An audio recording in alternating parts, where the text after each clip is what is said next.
All right, we're going to kind of build your stamina here with a level 4 example.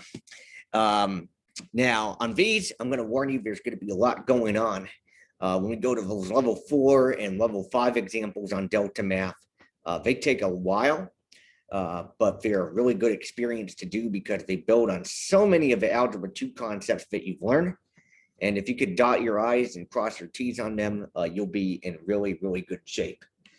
So the first thing that I can see on this in thinking about my LCD is that I have a factor that's an x minus 8 and I have a factor of an x minus 6. So obviously x minus 6 doesn't go into x minus 8 and x minus 8 does not go into x minus 6. So therefore I need to, on this one, basically tweak the denominators on all three. So that's what kind of makes this a more advanced problem. So we're going to have a x minus, hold on a second, an x minus 6. So buckle up on this one because it is going to take a while. And then on this one, I have a x minus 8 because I got the x minus 6.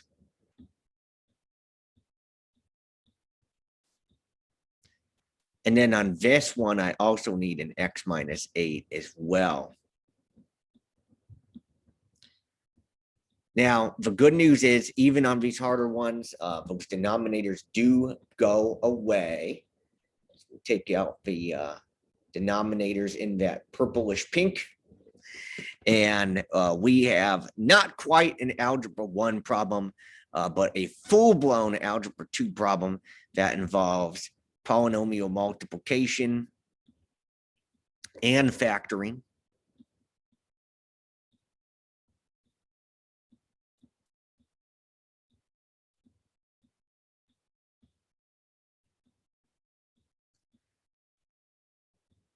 And we also have a lot of distributive property as well.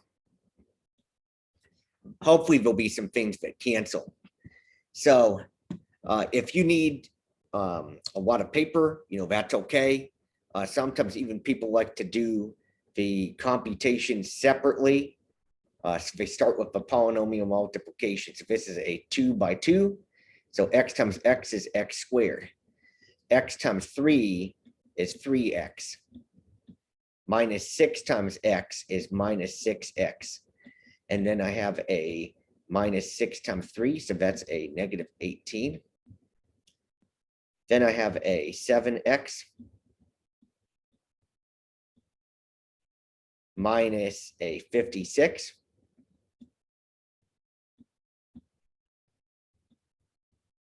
And then I have a 7x minus a 56 again.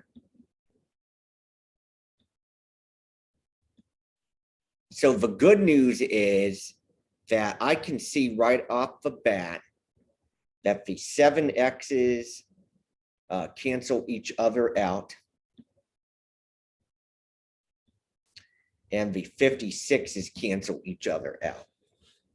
So I'm going to have a x squared minus 3x minus 18 equals to 0.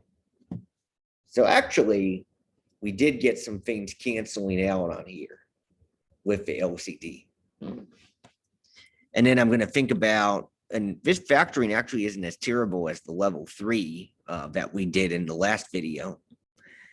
So x times x, and then I need to think about what multiplies to 18 and adds to, what multiplies to negative 18 and adds to negative 3. So I'm thinking maybe a minus 6 and a plus 3.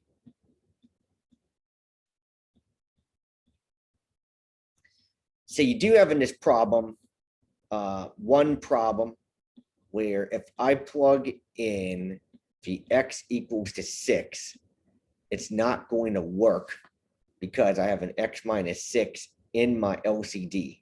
And if I plug in a 6, I'm going to get zeros in the denominator. But then for the x plus 3, I am going to be okay. So it's going to be x equals -3. So that's a level 4 problem. So this is kind of a good way to kind of start on kind of those harder level examples. I would say about level 2 or 3 is going to be where I'm going to be for your mastery.